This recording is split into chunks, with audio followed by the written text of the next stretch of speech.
Hey ho! Welcome back to Hot Shot PTCG, formerly known as the SlowpokeWell. And today I got some Chill and Rain gameplay lined up for you here. Today I got Sandaconda VMAX versus the sort of Rapid Strike box kind of deck that is, Blaziken VMAX, Zeraora V, and Rapid Strike VMAX in there as well. Because you know what Sandaconda VMAX does?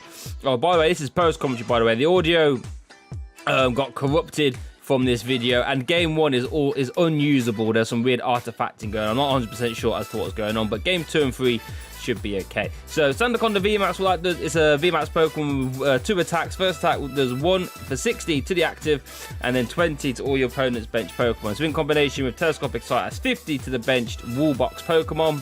Well, EX or GX or V, I should say.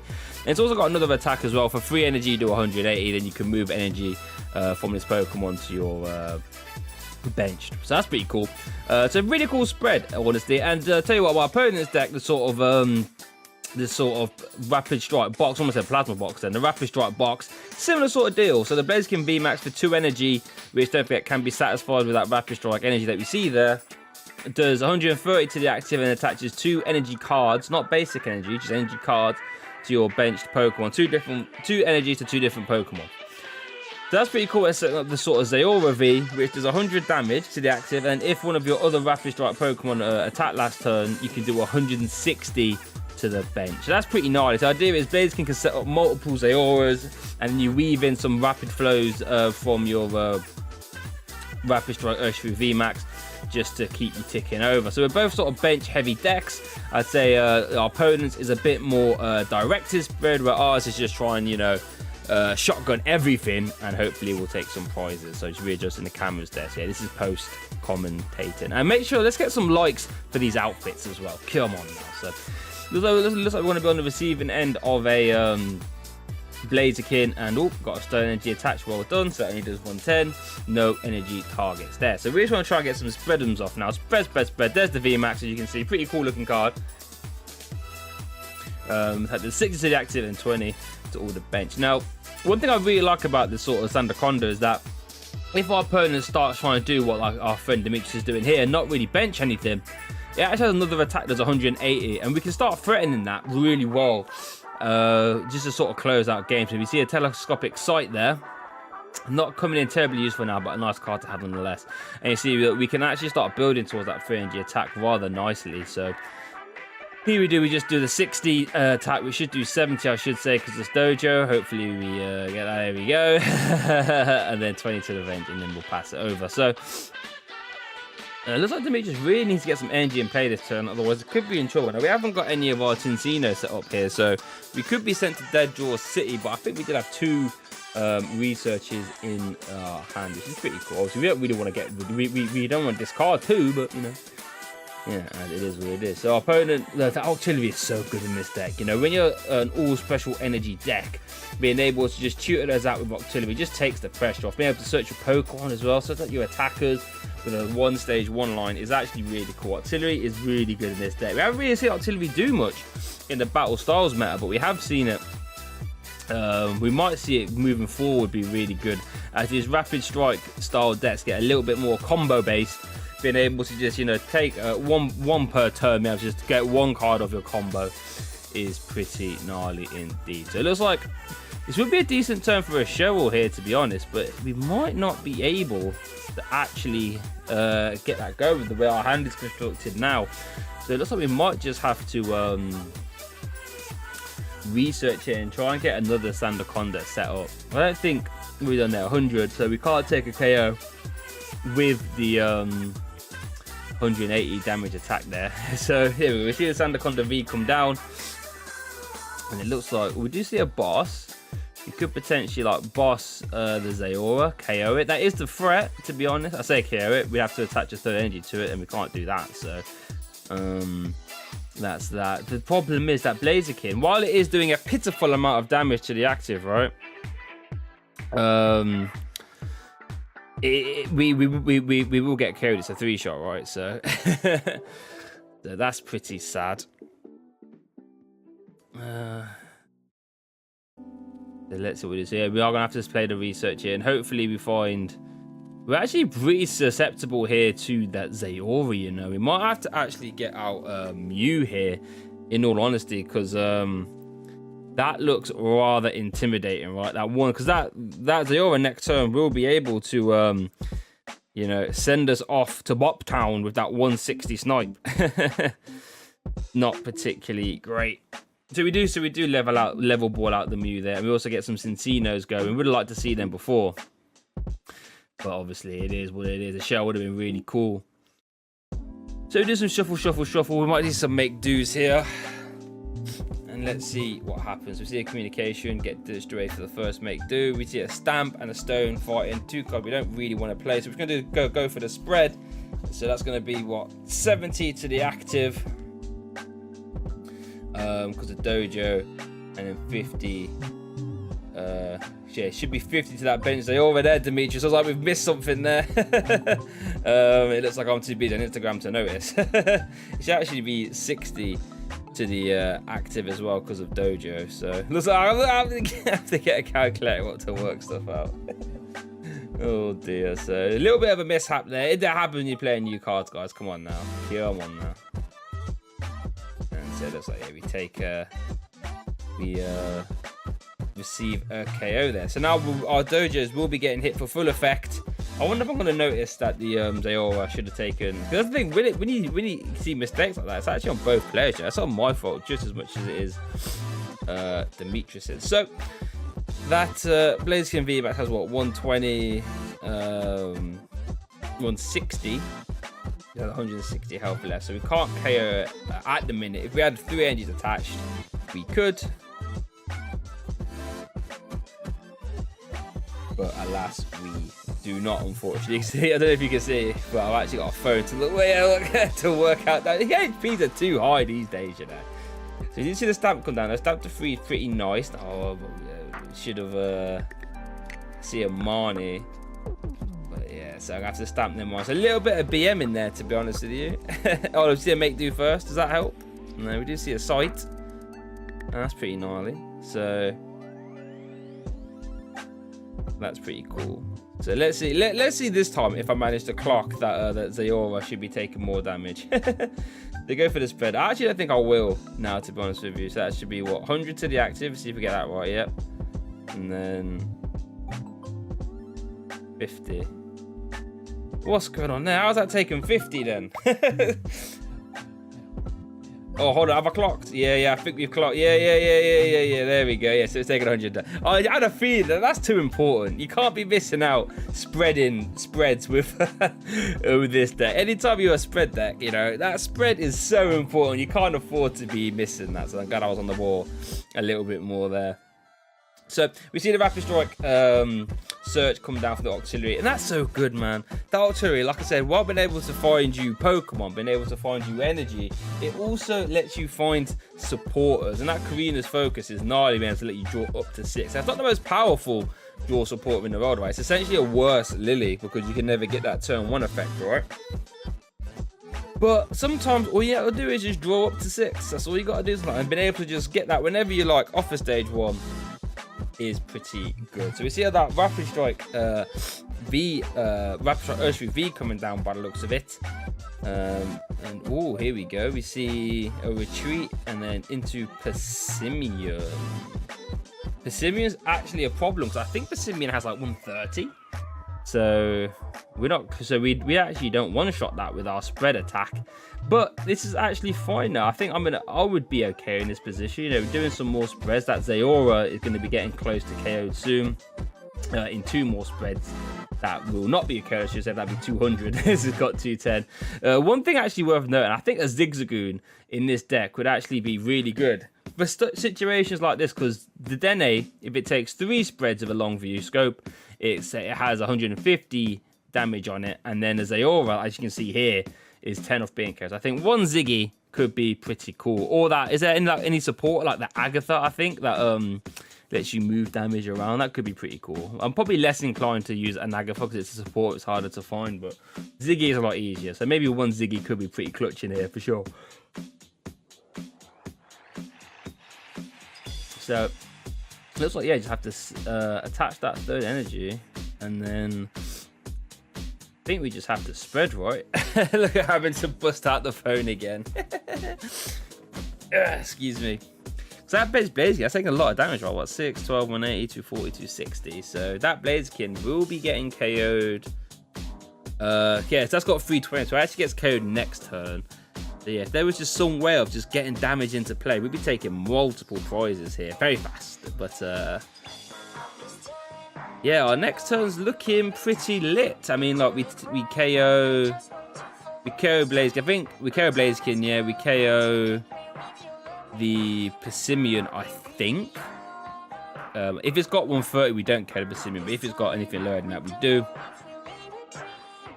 But here comes that Rapid Strike Urshifu VMAX. That's a scary Pokemon. It's got a lot of HP and it deals damage at an equally faster rate as well. Now, one thing worth noting that Zeraora cannot come around this turn because our friend Dimitri did not attack with a Rapid Strike Pokemon last turn. So we don't have to worry about that. I mean, I guess we have got Mew down as well. But I think a scary turn here could be like Boss Mew with a Gale for us. That is pretty scary. We see an escape rope. Okay, so this probably has to go into... Going into Mew? Wait, what? Why did I go into Mew there? Interesting decision. Okay. We've got 2 prizes left. Yeah, that was a mistake. That is a big misplay. Oh, because I can just get it straight back. Is that why I did it? Okay, I guess that kind of makes sense there. I mean, I couldn't go into the Dene because it takes 2 prizes.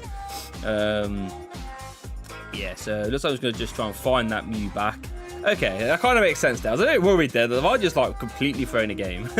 But now we lose to a boss's orders and we need 1 more turn of spread. So we're 1 turn behind here. So the game is kind of in Demetrius' hands right now. I'm not going to lie to you. So we see a Marnie. So I'm trying to get boss. I'm assuming that he got boss in his hand of that line of play. So we need to get it back out and try and get this Mew back down as well. Do we find a way of getting that Mew down? That'd be the first thing. Otherwise, Zeraora just auto wins, right? So feels like I'm checking boss's orders count. There is 1 in there now. I think this list only plays 3. So there's 2 left in deck, provided that none are prize. So decent odds that they have it. So we see a make do.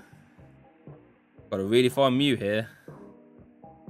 Got to really find Mew. That's a priority. And it looks like... looks like we don't have it. So yeah, we just lose to a Zeraora then, right? I believe. Because it's got... Yeah, it's got enough energy attached, right? Yeah.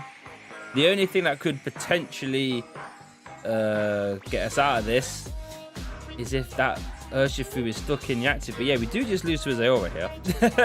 Definitely didn't see this at the time, but yeah, so we just I think he Rapid Strike searches. Oh, he can even Rapid Flow, yeah, and take out both the Cintinos as well. Yeah. So that's gonna bring it all up to 1-1 here. Oh, I could have actually found. Oh no, that was my prizes. And look, the next card was a level ball to get Mew. Oh yeah, they're saying yeah, could have just Zeraora with the Dene. Yeah. So now we're moving to a game 3. It's unfortunate we couldn't see the game 1. We're moving forward to a game 3, and let's see how we get down. All right, so we're getting it sorted here for game 3. And I apologize again that we're not actually able to see game 1, but we're moving it forward to a game 3. And I think you opt to go. Do you opt to go first or second? Yeah, first lets you get that VMAX going a little bit faster, but second lets you use that Sand Eater attack from the Sandaconda V. Worth noting, I think you definitely play the Rebel Clash one, just so you can put a little bit of extra damage into play with that Sand Eater attack. And I think the other one from Chilling Rain, I think it just does what, like 3 for 130, and it has an ability where it reduces damage. It's not really terribly impactful, to be honest with you. So I think you rather have the 1 energy attack with that Sand Eater. So let's see who's going first of all. Looks like I've opted to go first. Okay, so there we go. We do need the Sandaconda. Let's have a look. We have energy. We've got a Dojo. We put Dojo down. Let's have a look in that hand. Anything else worth play? I think you probably hold that hand, right? You evolve it Cincino, try and find energy and VMAX off the make, doing a Marnie if needed. So I think that is correct. So yeah, we just pass it over. It looks like a bit of a terrible start for us, but we have a turn 2 hand, that's for sure. So like Demetrius develops air balloon on the rem raid. That's pretty clutch. So we don't want that rem raid being in the active. And we saw how crucial that was in the last game, how important being able to just tutor out what you need every turn, or at least one part of the puzzle every turn. So that like this, like our opponent's playing here, it is, let's not get it twisted. It's a bit of a setup deck. You know, you need a stage 1 to attach energies from the discard. So you need to get your stage 1 out, get energies in the discard, and find your basics to attach them to as well.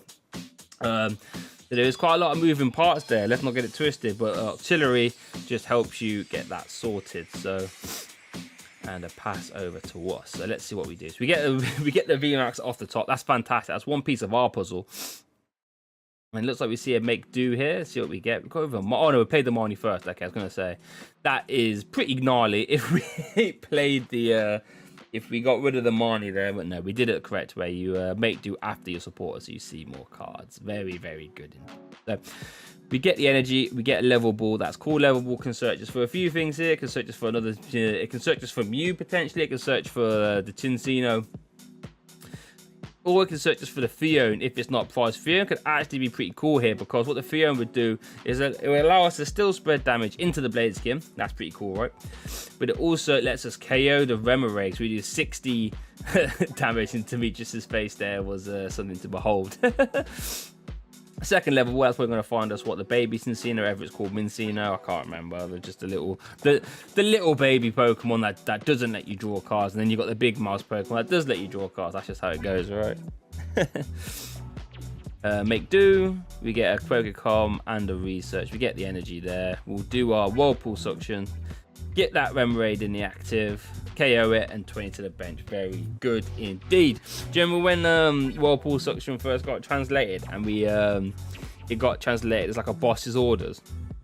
We were like, yo, what? You get to boss, well, Lysandra, I guess, or Guzma, I should say, at that point in time. But on a Pokemon, it goes back to the bottom of the deck as well. That's crazy.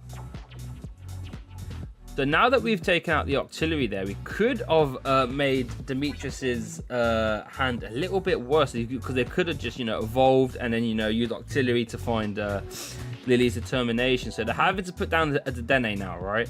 And that is Sandaconda food, if I've ever seen it. Sandaconda love to devour the Dedenne, that's for sure. And let's see what Demetrius gets here. Needs to find an energy so we can attack. If they get energy plus like some energy onto a Zeraora, they're in a perfectly fine spot, that's for sure. So still anyone's game, don't get it twisted. We see a Pokemon communication come down, probably, oh, it finds a Crobat. Now this is scary. These are cards that you do not want to be putting down against Sandaconda, right? Because they're both weak to fighting and they both got low HPs, and if we find that telescopic sight, we'll be munching them very fast, let me tell you. Worth noting though, if our opponent starts to get clever about it and not benching Dedennes and Crobats, we actually have what, like a 1 or 2 of Echo Horn in this list. That is a big research as well. Let's have a quick look at that before I continue. With Zeraora, 2 Blazikens, Dedenne, and a Rapid Strike VMAX. So yeah, we actually played the Echo Horn hit in a 1 or 2 count. So if our opponent ever discards Dedenne or Crobat about putting it into play, we can use that Echo Horn, put it on the bench, and start to spread. So we are taking some damage here. 130 from that, I don't know what it's called, max chicken kick, and attaches some energies from the discard pile. I'm not sure if he's got energies in the discard pile, to be fair. There's a fair few cards in there, but I don't think any of them are actually energy. Now, I could be wrong. And it looks like we're laughing about something. I don't know what it was, but something's pretty funny indeed. Oh, I think it's because I was laughing. He might not have energies in the discard pile or something, but let's have a look. That Demetrius is thinking. Probably hasn't got the greatest of starts, that's for sure. That sneaky Fion was pretty clutch. Okay, so let's have a look. So we got 1 make deal online. We got a switch, we got a shell, we got 2 research and a Pokecom. I don't think we actually play any of them. So we're gonna make do first, see if we get anything good. But we'll have to play a research if we don't want to. We see a long view scope. That's intimidating. So that means those Dedennes and Crobats are on a very big clock. So I think as of now, all I really want to do maybe is get a Sandaconda bench with an energy. But equally, that's also a boss's orders target as well. So we might just be fine just to, you know, spread here, not have to worry about anything else. And I could be wrong. Let's see what line of play we go down. Or we get the Fion back. Fion putting in the finest of work here, being able to really capitalize and put extra damage into those Crobats and the Denes whilst still spreading. That is an insult. That Fion putting in the finest of work. Fion's such a good card in spread deck, fellas. It really is. Make sure you put it in there, because, like I said, we can't always afford to have our supporter be boss, but we can find a Fion a lot easier. So let's see what happens. Quick Ball Zeraora. Not even sure where Demetrius can go here, you know. Oh, and there's a concede. Yeah, it's tough. Yeah, it's tough. That's tough. But yeah, Sandaconda VMAX. Actually, we've actually played this matchup a couple times. I think it's actually really good. It's actually a really good deck. What puts this deck over the top? So what I've never liked about spread, right, is that our opponent can play around it. If they don't bench stuff, we can't win. But what Sandaconda VMAX does, in combination with the Sand Eater one from Rebel Clash, it lets you apply pressure, enough pressure to the point where the 180 is a perfectly fine number. After a couple of the 60s, 180 starts threatening KOs. It threatens 2 shots, and you know, and it means that they have to actually, you know, they have to actually start trying to develop their board, because if they don't, they're gonna lose. It's that simple. And as for the Blaziken box, it's actually a deck where I have to be convinced still, in all honesty. I'm not convinced, but I've played against it a few times now, and while the power level is there from Zeraora and Rapid Flow, I think the Blaziken just, while it's a necessary evil to accelerate the energy, it just adds so much clunk.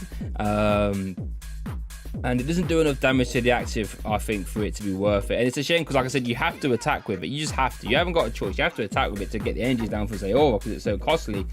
But it's just, it fills up deck slots. It means you have to, like, you know, start attacking with that instead of Zeraora's or either Gale Thrust. 130 is not good enough. So yeah, I stand to be convinced. But let me know what you think. If you think the sort of Rapid Strike box is going to be good, leave it in the comments. All that good stuff. We've got plenty of Chilling Reign content coming for you. So smash that like and subscribe button for me, okay? Thanks for watching, and I'll see you all next time.